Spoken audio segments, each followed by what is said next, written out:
মালদায় ফের shoot out, গুলিবিদ্ধ এক ব্যবসায়ী। ঘটনায় আহত হয়েছেন আরও একজন। বর্তমানে দুজন মালদা মেডিকেল কলেজ হাসপাতালে চিকিৎসাধীন।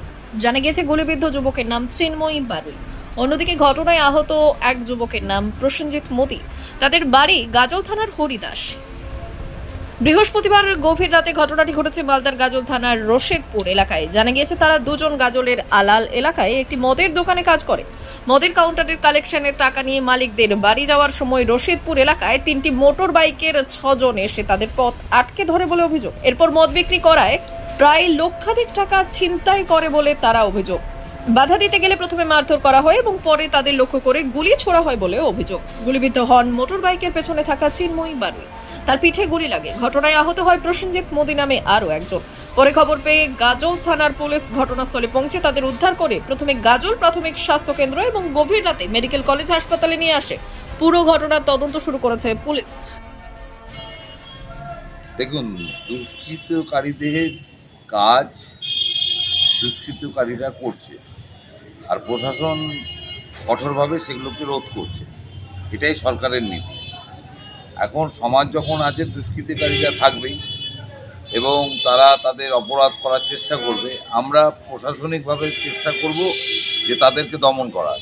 এখন গুলি চালিয়েছেন, কী ব্যাপারে চলেছে এবং সেই দুষ্কৃতকারীকে ধরে উপযুক্ত শাস্তি দেওয়াই হচ্ছে আমাদের সরকারের লক্ষ্য। কি মনে হয় নাকা চেকিং বাড়ানো উচিত? আর কোথা থেকে আসছে এত অস্ত্র?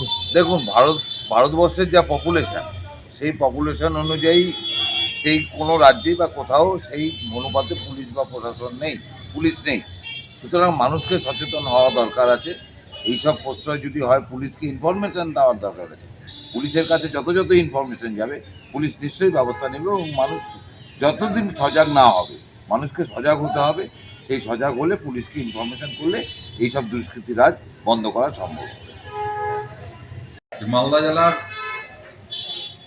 যে আইন শৃঙ্খলার পরিস্থিতি, সেটার এত অবনতি ঘটেছে। কোথায় একটা কিছুদিন আগে ওই সুস্থানিতে গুলিবিদ্ধ হলো, গাজলে ডাকাতি হলো, মেয়েদের অপহরণ হয়ে যাচ্ছে। কালকের যে ঘটনাটাতে, কালকে দুর্ভাগ্যজনক ওই ঘটনা ঘটলো, 10 বছরের মেয়েটাকে মারা হলো। আজকে আবার শুট আউটের ঘটনা।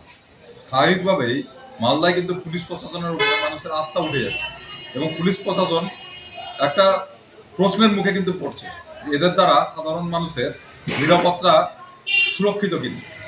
আজকে মুখ্যমন্ত্রী মহিলা, আজকে তৃণমূলের আমলে পুলিশ একটা দলদাসে পরিণত হয়েছে। দলের নেতাদের নির্দেশ ছাড়া এরা কোনো কাজ করতে পারে না। সেটা যেই ঘটনায় ঘটুক, শুট আউটই ঘটুক, মার্ডারই ঘটুক, ধর্ষণের ঘটনায় ঘটুক, তৃণমূলের অঙ্গুলে নিয়ে হেলন ছাড়া পুলিশের কোনো কিছু কাজ মালদা জেলায় আমরা দেখতে পাচ্ছি না। এবং তার ফলে কি হচ্ছে, দুষ্কৃতীরা সাহস পাচ্ছে এবং এই দুষ্কৃতীরা বেশিরভাগই তৃণমূলের আসছে।